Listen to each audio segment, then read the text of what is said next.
राज्यसभा की 56 सीटों के लिए चुनाव की प्रक्रिया मंगलवार को पूरी कर ली गई है। 27 फरवरी को 3 राज्यों की 15 राज्यसभा सीटों के लिए मतदान कराए गए।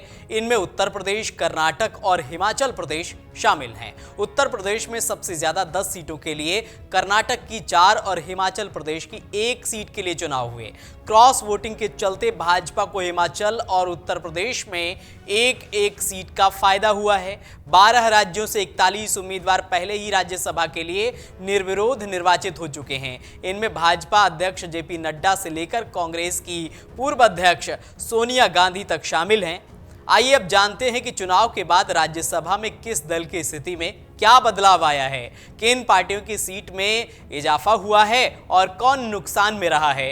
क्या उच्च सदन में भाजपा अपने दम पर बहुमत की स्थिति में पहुंच गई है।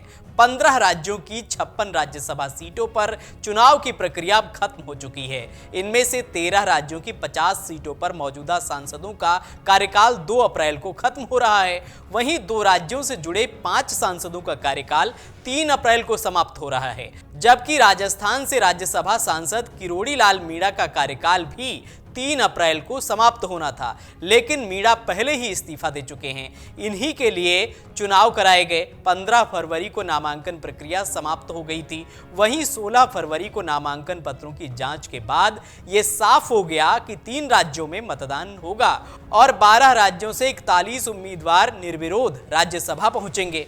अप्रैल में सेवानिवृत्त हो रहे 55 सांसदों में से सबसे ज्यादा 27 भारतीय जनता पार्टी से हैं। भाजपा के किरोड़ी लाल मीणा पहले ही इस्तीफा दे चुके हैं। उनका कार्यकाल भी 3 अप्रैल को समाप्त होना था।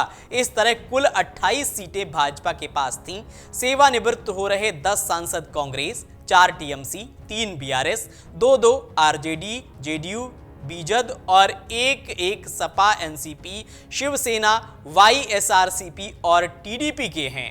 भाजपा के 20 उम्मीदवारों का निर्विरोध निर्वाचन हुआ है। उत्तर प्रदेश में पार्टी के सभी 8 उम्मीदवार चुनाव में जीतने में सफल रहे हैं। हिमाचल प्रदेश में संख्या बल नहीं होने के बाद भी पार्टी उम्मीदवार हर्ष महाजन ने जीत दर्ज की है, जबकि कर्नाटक में भी पार्टी उम्मीदवार को जीत मिली। इस तरह से भाजपा के लिए सीटों की संख्या 30 पहुंच गई है। ऐसे में पार्टी की मौजूदा ताकत 28 में 2 सीटों का इजाफा हो गया है। वहीं दूसरी ओर कांग्रेस के 6 उम्मीदवार का निर्विरोध निर्वाचन हुआ है। कर्नाटक में चुनाव से पार्टी के 3 उम्मीदवारों को जीत मिली है। इस तरह से पार्टी के लिए सीटों की संख्या 9 हो गई है। क्रॉस वोटिंग के चलते हिमाचल में कांग्रेस के अभिषेक मनु सिंघवी हार गए। कांग्रेस के 10 सांसद रिटायर हो रहे हैं। ऐसे में पार्टी की संख्या बल में 1 की कमी आ जाएगी। इन पार्टियों की स्थिति पर कोई बदलाव नहीं हुआ है, जिनमें अन्य पार्टियों में TMC, RJD, BJD, ACP, Shiv Sena के सभी उम्मीदवार निर्विरोध जीत दर्ज कर चुके हैं। चुनाव के बाद भी इन पार्टियों की राज्यसभा में स्थिति पर कोई फर्क नहीं पड़ा है। बीआरएस, जेडीयू की स्थिति कमजोर हुई है। सपा, वाईएसआर के सदस्यों की संख्या बढ़ी है। बीआरएस के 3 सदस्यों का कार्यकाल खत्म हो रहा है, लेकिन पार्टी का केवल 1 सदस्य राज्यसभा पहुंचा है। इसी तरह जेडीयू के 2 सदस्यों का कार्यकाल समाप्त हो रहा है, जबकि चुनाव में पार्टी का 1 सदस्य राज्यसभा पहुंचा है। वहीं टीडीपी के 1 सदस्य का कार्यकाल पूरा हो रहा है। पार्टी का कोई भी सदस्य राज्यसभा नहीं जाएगा। वाईएसआर के 1 सदस्य का कार्यकाल पूरा हो रहा है, जबकि पार्टी के 3 सदस्यों का निर्विरोध निर्वाचन हुआ है। इसी तरह सपा के 1 सदस्य का कार्यकाल पूरा हो रहा है। चुनाव में पार्टी के 2 सदस्यों की जीत हुई है। क्रॉस वोटिंग के चलते यूपी में पार्टी का तीसरा उम्मीदवार हार गया है। तीसरे उम्मीदवार के नहीं जीतने की स्थिति में भी पार्टी 1 सीट के फायदे में है।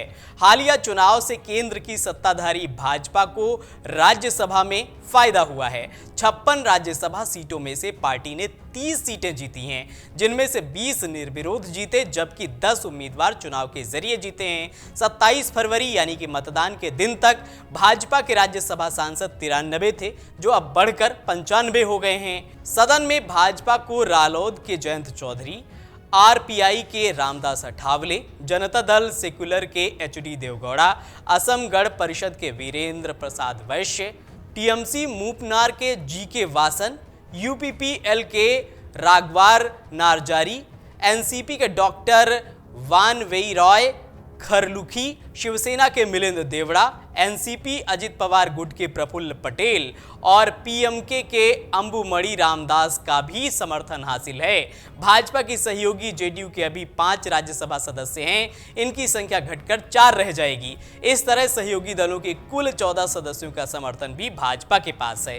इस तरह सत्ता पक्ष के पास 109 सदस्यों का समर्थन हो जाएगा, यानी 245 सदस्यों वाले उच्च सदन में एनडीए गठबंधन अभी भी 123 के पूर्ण बहुमत के आंकड़े से दूर रहेगा। 12 मनोनीत सदस्यों और जम्मू कश्मीर कोटे की 4 खाली सीटों को हटा दें, तब सदन में ये सदस्य संख्या घटकर 229 रह जाती है। इसी स्थिति में बहुमत का आंकड़ा 115 का होता है। इस आंकड़े से भी एनडीए अभी 6 सीट दूर है। अगर आप ये वीडियो YouTube पर देख रहे हैं तो हमारे चैनल को सब्सक्राइब करें और बेल आइकन को दबाना ना भूलें। अगर आप Facebook पर ये वीडियो देख रहे हैं तो हमारे पेज को लाइक करें।